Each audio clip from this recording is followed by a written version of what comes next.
রাসূল সাল্লাল্লাহু আলাইহি ওয়াসাল্লাম বলছেন, সালাসাতু উয়ুনিন লা তারহামুন নার, তিন শ্রেণীর চক্ষু, তিন শ্রেণীর মানুষ জাহান্নামে যাবে না, জাহান্নাম তারা দেখবে না, তারা জান্নাতে যাবেই যাবে। এক, বাকাত মিন খাশিয়াতিল্লাহ, ওই চক্ষু ওই মানুষ যে আল্লাহর ভয়ে কাঁদে। দুই, হারাসাত ফি সাবিলিল্লাহ, ওই চক্ষু ওই মানুষ যে আল্লাহ রাস্তায় পাহারা দেয়। তিন, গাজাতান মাহারিমিল্লাহ, ওই চক্ষু ওই মানুষ যে বেগানা নারীকে দেখে চক্ষু নিচু করে, যে অপর নারীকে দেখে চক্ষু নিচু করে, সে জান্নাতে যাবেই যাবে। জাবের রাদিয়াল্লাহু তাআলা আনহু বলেন, রাসূল সাল্লাল্লাহু আলাইহি সাল্লাম বলেছেন, আমি আল্লাহর নবীকে জিজ্ঞাসা করলাম, জাবের বলছেন আমি আল্লাহর নবীকে জিজ্ঞাসা করলাম, আল্লাহ রাসূল, হঠাৎ যদি কোনো মহিলার উপরে চোখ পড়ে যায় তাহলে কি করব? এটা জিজ্ঞাসা, জরুরি কথা। আল্লাহর নবী, হঠাৎ যদি কোনো মহিলার উপরে চোখ পড়ে যায় তাহলে কি করব? তিনি বলছেন, ফা আমারানি আন আশরিফা বাসারি, তিনি আমাকে আদেশ করলেন যে তুমি মুখটা ফিরিয়ে নিবা। হঠাৎ চোখ পড়লে তোমার চোখটা তুমি ফিরিয়ে নিবা। এই ছেলে, ঘুমাচ্ছ নাকি? কারো গায়ে হাত দিয়ে বসে আছো নাকি? একবারে এক খেয়ালে আমার দিকে চেয়ে থাকবা, পাখি যেন মনে করে তোমাকে পাথর। জরুরি কথা। কথার ফাঁকে আমরা একটা কথায় এসেছি, 6 শ্রেণীর মানুষকে আল্লাহ জান্নাতে নিয়ে যাবেন, আল্লাহর নবী, এটা তার জিম্মেদারি। তার 1 শ্রেণীর মানুষ যারা অপর নারীকে দেখে চক্ষু নিচু করে। 2, 3 শ্রেণীর মানুষ জান্নাতে যাবেই যাবে। তার 1 শ্রেণীর মানুষ বেগানা নারীকে দেখে যে চক্ষু নিচু করে। 3, জরুরি কথা, হঠাৎ যদি কোনো মহিলার উপরে চোখ পড়ে যায় তাহলে মুখ চোখ ফিরিয়ে নিতে হবে। বলো তোমার মোবাইলের কি হবে, যেই মোবাইলে তোমার দিন রাত ল্যাংটা মেয়ে নাচে? শরম পাও না? একটু বিবেচনা করো। বলো তোমাদের মুরব্বীদের কি হবে, একবারে এশার সালাত আদায় করে টুপি মাথায় দিয়ে টিভির সামনে বসে আছে, আর দোকানে তো দিন রাত ল্যাংটা মেয়ে নাচছে। শোনো, ঈমান যত কম হবে পাপ তত বেশি হবে। তাহাজ্জুদ পড়লেও হবে, হজ করলেও হবে, নামাজ পড়ে এসে টিভি চালু করে দিয়ে ল্যাংটা মেয়ে দেখছে, তুমি মনে কি করো এখানে ঈমান আছে? না, ঈমান কোনো কাজ করে না। একটা মেয়ে বোরকা পরে চলে, তাহাজ্জুদ পড়ে, হজও করেছে, কিন্তু প্রেমের গল্প করে কেন? তার ঈমান কাজ করে না। ঈমান যত বেশি হবে পাপ তত কম হবে, ঈমান যত কম হবে পাপ তত বেশি হবে। হজ করলেও, তাহাজ্জুদ পড়লেও, বোরখা পরলেও পাপকে ঠেকাতে হয় ঈমান দিয়ে, পাপকে ঠেকাতে হয় লজ্জা দিয়ে।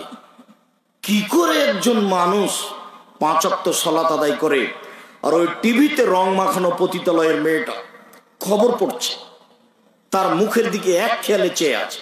তুমি কি মনে করো ঈমান কাজ করে? শোনেন এদিকে, এই ছেলে শোনো, আজ থেকে তুমি, তোমার বাপ, তোমার মা যদি টিভিতে খবর শোনো, তো মেয়েটা যখন খবর পড়বে তখন এইভাবে বসে থাকতে হবে। এইভাবে বসে থাকা ছাড়া তুমি খবর শুনতে পারো না। আমরা শুনি যে ঈমান কাজ করে না, তাহাজ্জুদ পড়লেও হবে না, ঈমান অকেজো হয়ে গেছে। যে ব্যক্তি চায় বিপদে পড়ে আল্লাহর কাছে দোয়া করলে আল্লাহ দোয়া কবুল করবে, এইটা যে চায়, ফল ইকসের দোয়া ফির রাখা হয়, সে যেন ভালো সময় বেশি বেশি দোয়া করে। এ হাদিস বুঝাতে পারিনি এখনো।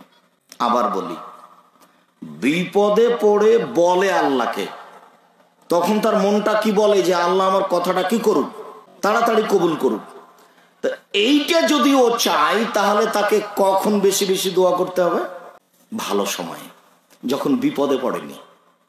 এবার কি কথা বুঝাতে পেরেছি? এখন আপনি ভালো, এখন খুব দোয়া করেন, এখন খুব চান, তাহলে বিপদে পড়ে যখন চাইবেন তখনও কবুল করবেন। আর এখন আপনি চান না, বেখেয়াল চলছেন, আর বিপদে পড়ে বলছেন আল্লাহ বাঁচান, তখন আল্লাহ বলবেন ও এখন। আল্লাহ বলছেন জাওয়াজনা বিবানি ইসরাইল আল বাহারা, আমি বানু ইসরাইল মুসাকে সাগর পার করে দিলাম। ফাতবাহুম ফিরাউন ওয়া জুনুদুহু, ফিরাউন এবং তার সৈন্য সামন্ত পিছা ধাবন করলো। বাগী ও আদা, সীমা লঙ্ঘন করে। ফিরাউন ভেবেছিল আমার চোখের সামনে সাগরের মধ্যে রাস্তা করে মুসা চলে যাবে, মানে এই রাস্তা দিয়েই মুসাকে ধরেই ছাড়বো। জিদ করে সীমা লঙ্ঘন করে ফিরাউন পানিতে নেমে গেল। ফাদরাকাহুল গারাক, সাগর তাকে ধরে নিল, সে ডুবে গেল। কালা, তখন সে বলল আমানতু আন্নাহু লা ইলাহা ইল্লাল্লাযী আমানাত বিহি বানু ইসরাঈল, আমি ফিরাউন মেনে নিলাম ওই মাবুদকে যাকে মেনে নিয়েছে বানি ইসরাইল। আমি ফিরাউন বলছি সেই মাবুদ ছাড়া কোনো মাবুদ নেই যাকে মুসা মেনে নিয়েছে। তবে এইভাবে ফিরাউন বলেনি যে আমি বলছি আল্লাহ ছাড়া কোনো মাবুদ নেই, এই কথা ফিরাউন বলেনি। বলছে সেই মাবুদ ছাড়া কোনো মাবুদ নেই যাকে মুসা মেনে নিয়েছে। ওয়ানা মিনাল মুসলিমিন, আমিও একজন মুসলিম। তখন আল্লাহ বলছেন আল আন, ও এখন, কাদ আসাইতা মিন ক্বাবল, এখনই তো তুমি নাফরমান ছিলে। অকুনতা মিনাল মুফসিদিন, তুমি তো বিপর্যয় সৃষ্টি করেছো। বিপদে পড়ে বললে তো আল্লাহ বলবেন এখন বলছো কেন, ভালো ছিলে তখন কিছু বলো। তাহলে হাদিসের সারমর্ম হলো এই, বিপদে পড়ে যদি তার মনটা চায় যে আল্লাহ আমার দোয়া কবুল করুক, তাহলে যখন ভালো আছে তখন তাকে বেশি বেশি দোয়া করতে হবে। আনাস রাদিয়াল্লাহু তাআলা আনহু বলেন রাসূল সাল্লাল্লাহু আলাইহি সাল্লাম বলেছেন লা ইয়াসআলু আহাদুকুম রাব্বাহু হাজাতাহু কুল্লাহ, তোমাদের প্রত্যেক ব্যক্তি সব কিছু আল্লাহর কাছে চাইবে, তার প্রতিপালকের কাছে চাইবে সবকিছু। হাত্তা ইয়াসআলাহু সিসআ নালিহি ইজান কাতা, এমনকি চলতে চলতে যদি স্যান্ডেলের ফিতাটা ছিঁড়ে যায় সেটাও যেন আল্লাহকে বলে আল্লাহ ফিতাটা ঠিক করে দাও। আসলে স্যান্ডেলের ফিতা উদ্দেশ্য নয়। আল্লাহ বলছেন বড়টা তো চাইবেই যে নওদাপাড়া বাজারে একটু জমির ব্যবস্থা করে দাও, এইটা তো বলবাই।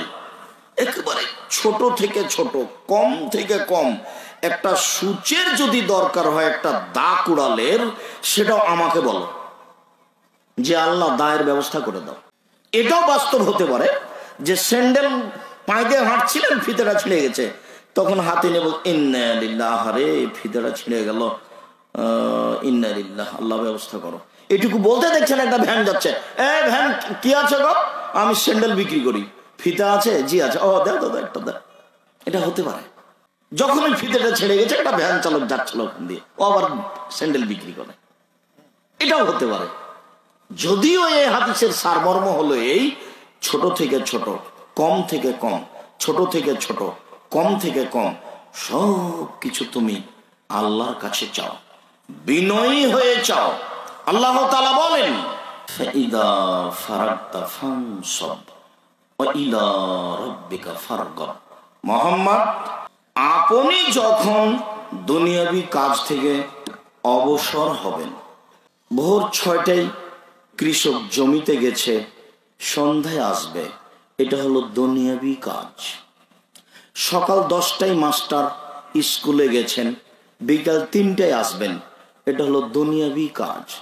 সকাল 10টায় দোকান খুলেছে ব্যবসায়ী, রাত 10টায় বন্ধ করবে, এটা হলো দুনিয়াবি কাজ। আপনার যখন দুনিয়াবি কাজ শেষ হবে তখন আপনি কঠোর শ্রমে আত্মনিয়োগ করুন, ইবাদত করুন। আর আপনি আমাকে যা বলবেন তা বিনয়ের সাথে কান্নাকাটি করে বলুন। যেটা চাইবেন একটু বিনয়ের সাথে কান্নাকাটি করে বলতে হবে। রাজশাহী, চাঁপাইনবাবগঞ্জ, নওগাঁ, নাটোর এইসব ডিস্ট্রিক্টের ভাষায় হাত পা ধরে হাওমাও করে কেঁদে বলুন। রংপুর, লালমনিরহাট, নীলফামারী, কুড়িগ্রাম, পঞ্চগড়, ঠাকুরগাঁও, দিনাজপুর, বগুড়া, জয়পুরহাট এইসব ডিস্ট্রিক্টের ভাষায় কাউবাউ করে বলুন। বিনয়ের সাথে কান্নাকাটি করে বলুন। আল্লাহ তাআলা বলেন, উদু রাব্বাকুম তাযাররুআন খুফিয়া, পৃথিবীর মানুষ তোমরা তোমাদের প্রতিপালককে বলো, তোমরা তোমাদের প্রতিপালকের কাছে চাও, অতীব বিনয়ে, অতীব গোপনে, অতীব বিনয়ে, অতীব গোপনে, অতীব বিনয়ে, অতীব গোপনে। মহান আল্লাহ বলেন, অযকুর রাব্বাকা ফি নাফসিক, আপনি আপনার প্রতিপালককে বলুন মনে মনে। তাযাররুআন খিফা, অতীব গোপনে, অতীব বিনয়ে, অতীব গোপনে, অতীব বিনয়ে। ও দুনাল জাহরি মিনাল কওলে, সরবে নয় নীরবে, সরবে নয় নীরবে, উচ্চ স্বরে নয় নীরবে। বিল গুদু ওয়াল আসাল, সকালে সন্ধ্যায়, সকালে সন্ধ্যায়, সকালে সন্ধ্যায়। কাবলা তলুই শামস ওয়া কাবলাল গুরুব, সূর্য ডোবার পূর্বে, সূর্য ওঠার পূর্বে, সূর্য ডোবার পূর্বে, সূর্য ওঠার পূর্বে আপনি আপনার প্রতিপালককে বলুন মনে মনে, অতীব গোপনে, অতীব বিনয়ে, অতীব গোপনে, অতীব বিনয়ে। সরবে নয় নীরবে, সরবে নয় নীরবে। সকালে সন্ধ্যায়, সকালে সন্ধ্যায়, সকালে সন্ধ্যায়।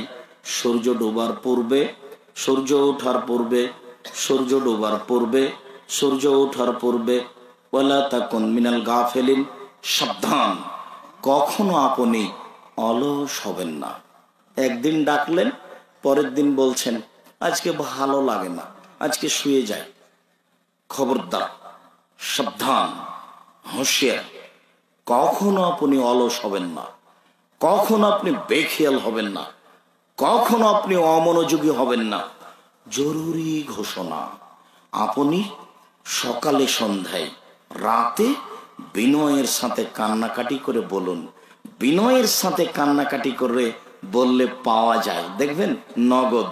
দেখবেন, এ দেখেন, যখন জাকারিয়া আলাইহিস সালাম তার প্রতিপালককে অতীব বিনয়ে, অতীব গোপনে বললেন, প্রতিপালক আমার মাথার চুল পেকে গেছে, ওয়াস্তাল রাসু সাহেবা, আমার মাথার চুল পেকে গেছে, আমার হাড় হাড্ডি দুর্বল হয়ে গেছে, আমার স্ত্রী বন্ধা, বাচ্চা দিতে পারে না, তোমার কাছে চাইলে যে নিরাশা হয় না।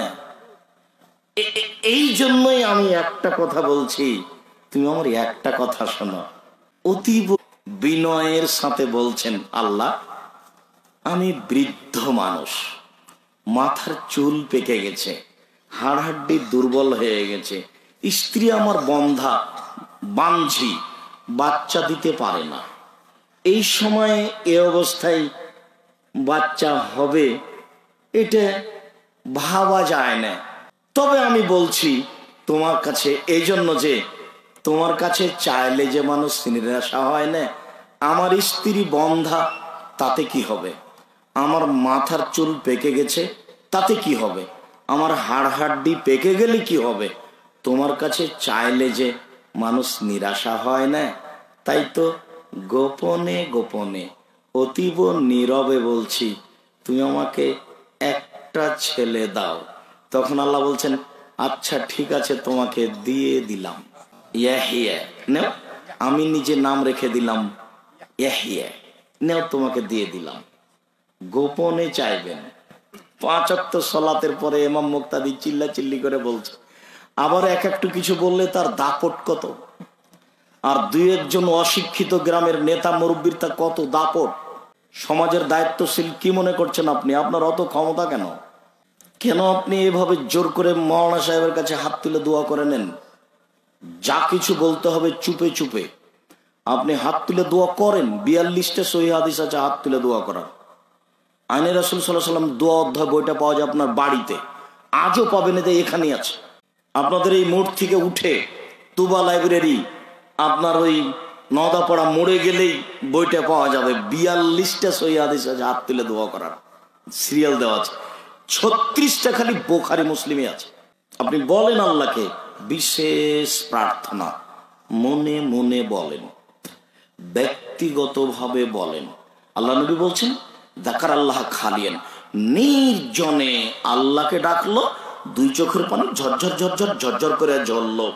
এই লোকটা বিচারের মাঠে বিশেষ ছায়াতলে থাকবে। এই লোকটা যা চাইবে তাই দিয়ে দেওয়া হবে। আবু হুরায়রা রাদিয়াল্লাহু তাআলা আনহু বলেন, রাসূল সাল্লাল্লাহু আলাইহি সাল্লাম বলেছেন, ইস্তাজাবু লিল আবদে মা লাম ইয়াদু বিইসমিন আও কাতিয়াত রাহিমিন। যে কোনো পুরুষ